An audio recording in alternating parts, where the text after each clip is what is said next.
Halo, berjumpa kembali dengan saya Iko Manudina.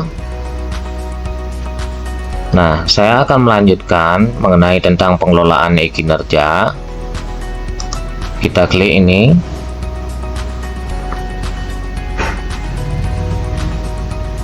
Kita klik pengelolaan kinerja.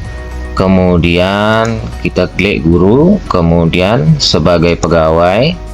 Nah, di sini saya lihat progresnya sudah 50%, observasi praktik kinerja. Nah, di sini karena sudah kepala sekolah melakukan penilaian. Nah, kita cek di sini angka observasi.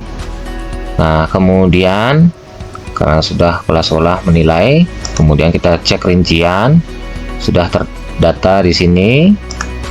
Selanjutnya, nah, karena di sini isi dokumen persiapan sudah centang, kemudian menunggu atasan melakukan observasi sudah dicentang. Kemudian yang kita perlu lanjutkan adalah isi dokumen tindak lanjut. Nah, kita klik lanjutkan. Nah, kemudian ini target perilaku. Kemudian kita klik lanjut. Nah, di sini dokumen tindak lanjut ini terdapat langkah-langkah tindak lanjut observasi. Lakukan refleksi berdasarkan penilaian observasi dari atasan. Kemudian diskusi dengan atasan agar lebih mudah isi formulir. Selanjutnya, lakukan upaya tindak lanjut untuk membantu Anda meningkatkan kinerja. Nah, kemudian di bawahnya formulir diskusi tindak lanjut observasi kelas. Nah, di sini terdapat apa tantangan yang Anda hadapi untuk melakukan praktik kinerja yang direncanakan selama observasi kelas. Nah, di sini terdapat refleksi guru. Misalnya, di sini sudah ada contoh, saya kesulitan karena banyak murid yang menuntut bikin kelompok sendiri. Nah, mungkin kalau jumlah siswanya terlalu banyak, ya mungkin di sana terletak kesulitannya. Ya, silahkan di sini sesuai dengan kriteria guru masing-masing. Setiap guru tersebut berbeda-beda ya, satu dengan guru yang lainnya. Nah, kemudian di sini terdapat panduan pengisian refleksi. Tantangan bisa berupa salah satu kondisi berikut ini. Yang pertama, kesulitan yang Anda hadapi. Yang kedua, aspek praktik yang ingin Anda tingkatkan efektivitasnya. Kemudian yang ketiga, perubahan praktik agar lebih berdampak pada pembelajaran. Selanjutnya, jelaskan aspek tantangan tersebut setidaknya, perilaku atau kejadian yang menggambarkan tantangan, kemudian faktor yang menyebabkan tantangan tersebut. Selanjutnya, dampak dari tantangan tersebut pada pembelajaran. Nah, kemudian di sini bisa cek hasil penilaiannya ya.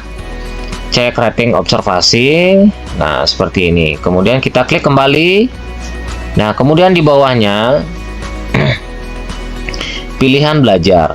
Apa tujuan tindak lanjut yang ingin Anda lakukan untuk meningkatkan kualitas praktik pembelajaran Anda? Nah, tindak lanjutnya misalnya di sini sudah terdapat membicarakan opsi-opsi program dengan Dinas Pendidikan.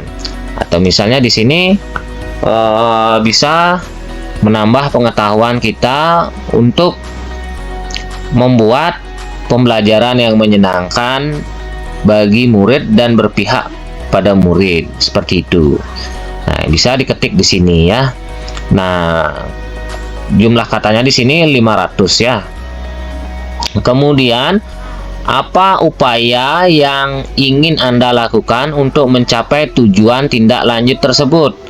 Nah, bisa di sini upaya tindak lanjut kita.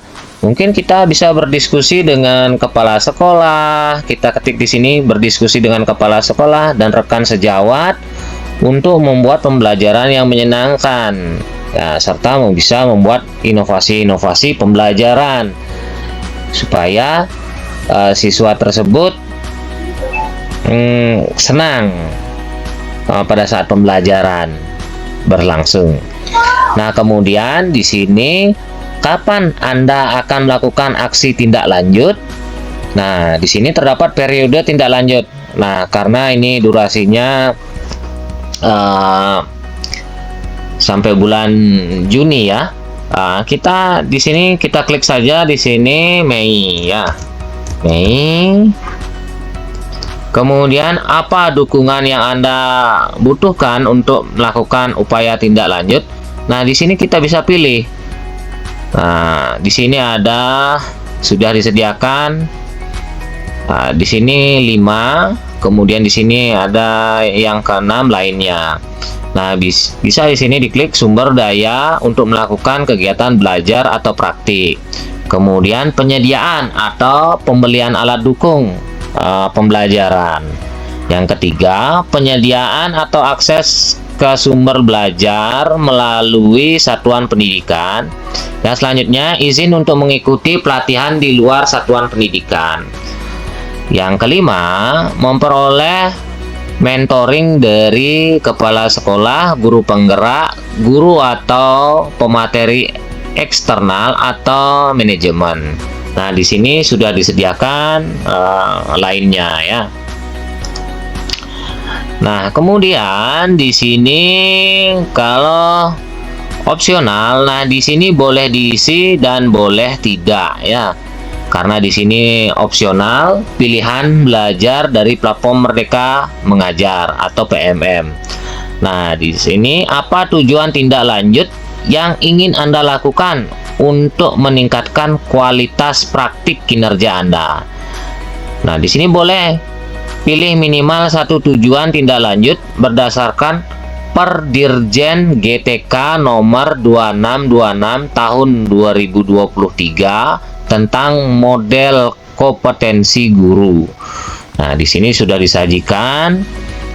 Yang pertama, itu pengelolaan kelas untuk mencapai pembelajaran yang berpusat pada peserta didik.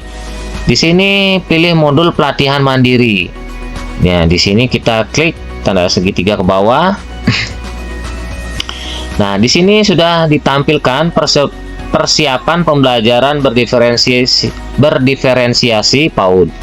Kemudian persiapan pembelajaran berdiferensiasi, kemudian hukuman vs konsekuensi vs restitusi. Nah, kemudian di sini boleh juga dicentang yang kedua.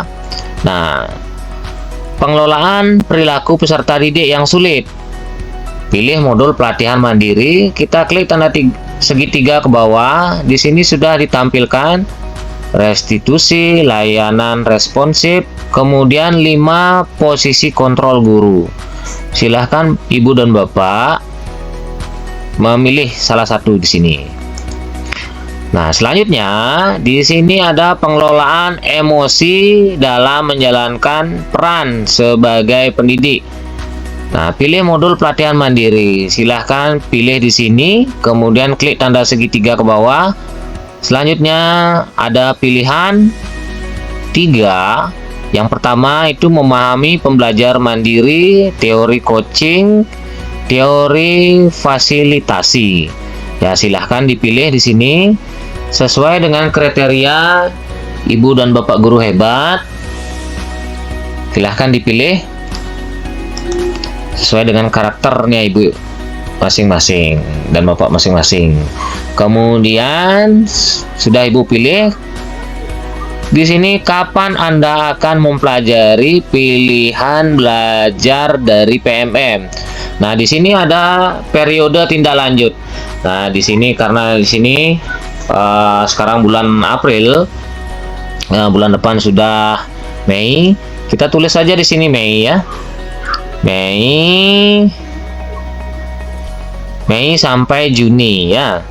Mei strip ya, Juni.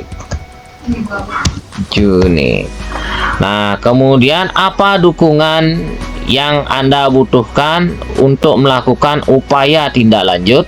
Nah, kita klik di sini. Kita klik di sini sumber daya untuk melakukan kegiatan belajar atau praktik. Kemudian yang kedua, penyediaan atau pembelian alat dukung pembelajaran. Yang ketiga, penyediaan atau akses ke sumber belajar melalui satuan pendidikan.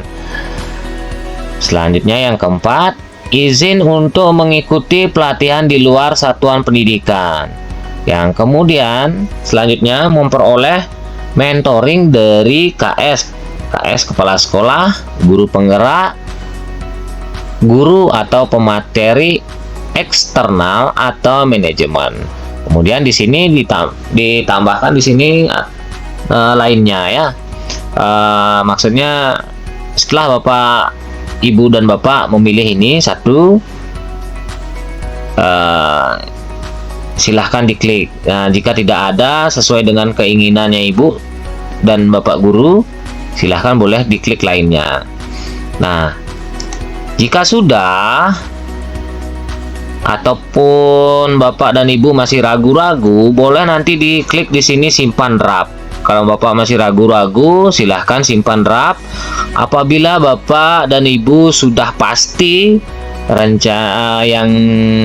rencana formulir diskusi tindak lanjut observasi kelas ini sudah Ibu dan Bapak ketik atau sudah Ibu pilih, silahkan klik dikumpulkan.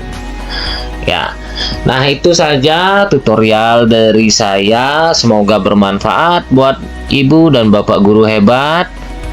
Merdeka belajar. Sekian dan terima kasih. Semoga bermanfaat. Sampai jumpa di tutorial selanjutnya.